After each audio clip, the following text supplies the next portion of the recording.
It was February 15th, 1993. A beautiful sunny California day. A 3-day weekend for me. But like so many of my days off, I was on call to serve as safety officer in the event of a major or catastrophic event, requiring me to live with my radio by my side 24 hours a day. Deployed at hazmat, weapons of mass destruction, mass casualty, large wildland fires, and other disaster situations, I would be responsible for the physical protection and safety of every person deployed at that incident. My job? To protect and identify hazardous conditions and develop mitigation actions to overcome these obstacles. And yes, if necessary, to override any incident commander's directives. It had been a quiet weekend so far, as relaxing as my family could have with a radio attached to my side. But all that would change at 1:38 p.m., as a 3-year-old's life would now lie in my hands.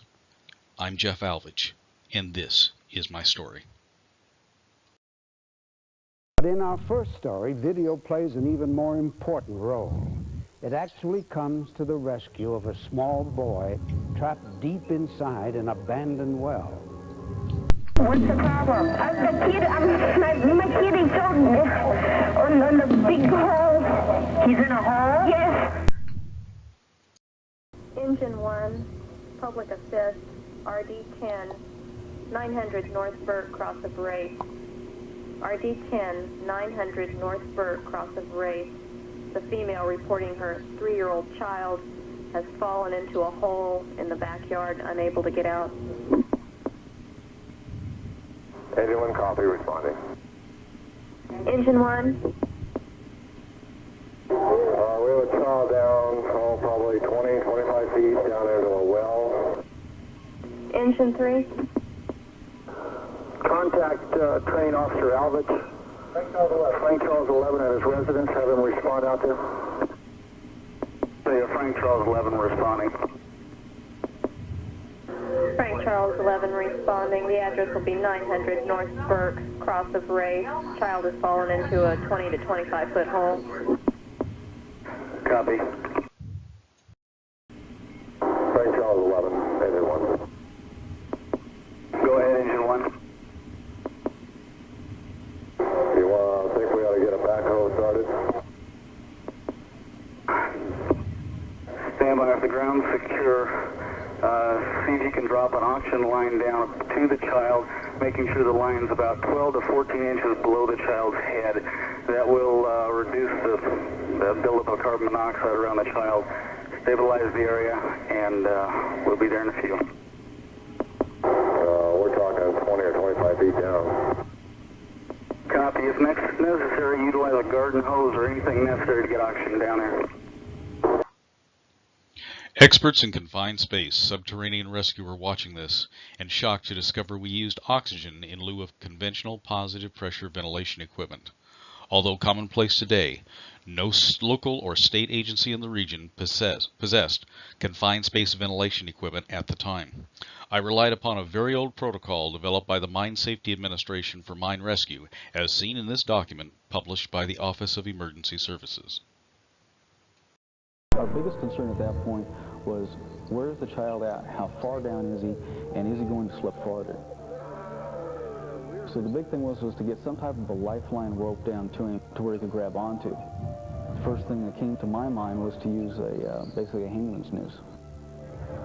We could get a secure fixed loop on the end of it, and it would qualify as a life safety knot.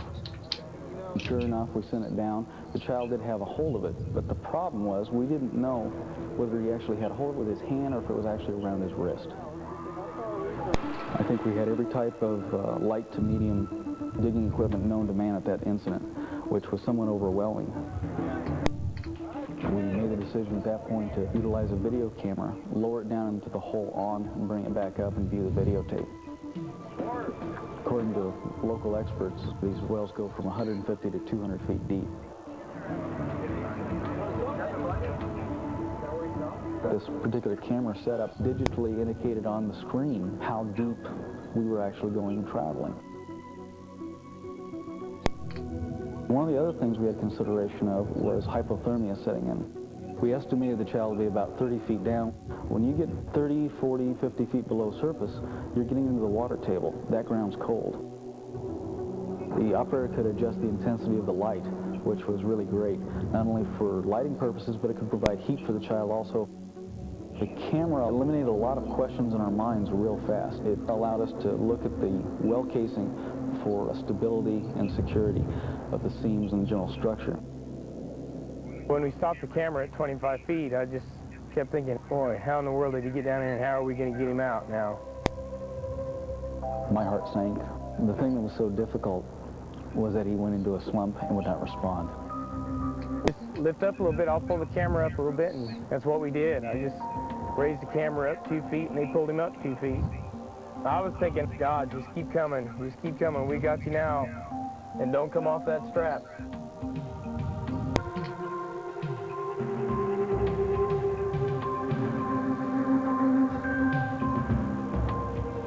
The only sound that I heard was the two engineers saying, he's up, he's out, get mom.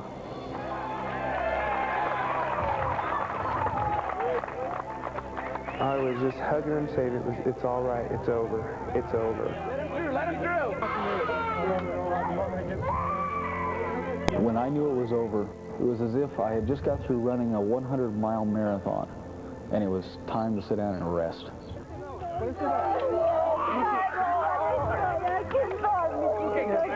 After the child was removed, we sent the camera back down to determine really what was down in the well and where the child was really at. We found an incredible amount of wood stakes, nails, and it was amazing that nothing impaled the child. It's just an absolute miracle. It was like luck was on our side that day. The good Lord up above was certainly looking down on that child. Miraculously, little Javier suffered only minor scratches and bruises from his ordeal.